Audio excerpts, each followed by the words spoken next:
आमे आसी पहुँचीचु नयागढ़ जिला ओडगाँ ब्लॉक मगरबंध ग्राम पंचायत रे।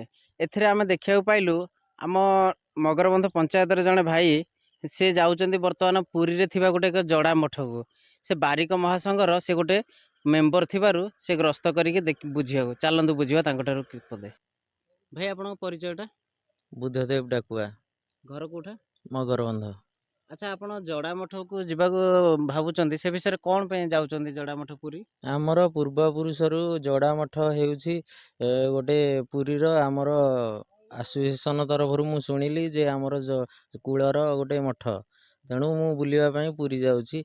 आमर ओडगाँ बारिक सेवा संघर मु जणे मेंबर।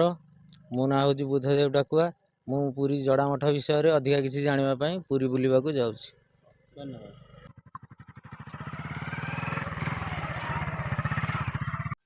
आमे आसिक पहुँची गलु पुरीर जड़ा मठरे। आसन देखिबा भितर परिदर्शन करिबा भितर परिस्थिति केमिति अछि।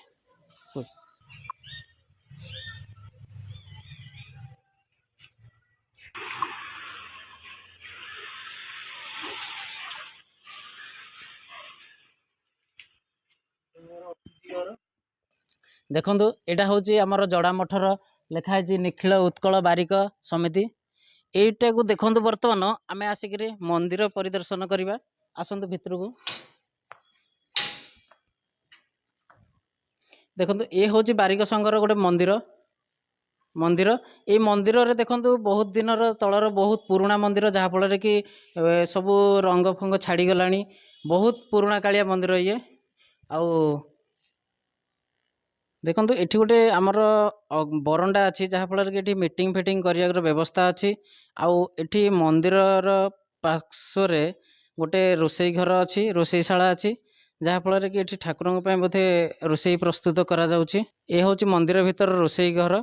आउ जेहेतु ताला पड़ी आम भितर को प्रवेश कर पारिलुनी। एठी देखंतु अर्ध निर्मित होई रही चारि बखरार ऊर्ध्व हेब घर माने जहाँ कि माने सेठी गछ फछ लता उठी गलानी। से घर गुड़ाक बर्तमान रिपेयरिंग हो पारुनी कि नूतन निर्मित हो पारुनी। एठी बर्तमान देखंतु ए मंडप जोटा कि झुलन मंडप यार अवस्था भी बहुत शोचनीय हो गलानी। जहाँ फल कि मंदिर माने झुलन मंदिर गुड़ाक भांगिबा उपरे बर्तमान अच्छी। यार चारिपार्श्व देखो बहुत जंगल लटा जंगल भरी रही जहाँफल घास फास साप सुपार बहुत भय रही। एठी गोटे बहुत भल खुशीर कथा जे नागेश्वर चंपा गछ गोटे ये बड़ गछटे अच्छी बहुत दिनर। आउ एठी अतिथि मानक व्यवस्था करा जायथिला जहाँ फल कि घरटी पूरा संपूर्ण भागी गलानी। अतिथि आश्रय स्थल थिला जे अतिथि आसिबे एठारे आश्रय नहीं पारिबे। वर्तमान ये भांगी छात भांगी गलानी पानी गलुची जहाँ फल कि अलग जिनस किए कौन गोटे करुँच रखी गुड़ा डब्बा फबा गुड़ाक देखा मिलूँ। आम ये भलसे देखिलु जहाँ देखा पाइलु ये बहुत अव्यवस्थार अच्छी। एठी व्यवस्था आम बारिक संघ को अनुरोध करुचु एठी किसी गोटे व्यवस्था करा जाओ जहाँ फल कि जंगल घास लटी ए गछ ए जो घर गुड़ाक भी रही व्यवस्था ना। एठी माने जगुआल व्यवस्था भी सेमती ना। एम क्या जोगाजोग कर पार्लुनी कौन जे कौन लोक आसो ये पूरी पशिकी सबकि नहीं पार भांगी रुचि दे पार यार व्यवस्था करा जाऊ। बारिक संघ को एतिक अनुरोध करा जाउची एठाकार सुबंदोबस्त करा जाऊ। नयागढ़ जिला ओडगाँ ब्लॉक रु मंगराज बेहरा रिपोर्ट वसुधा मीडिया।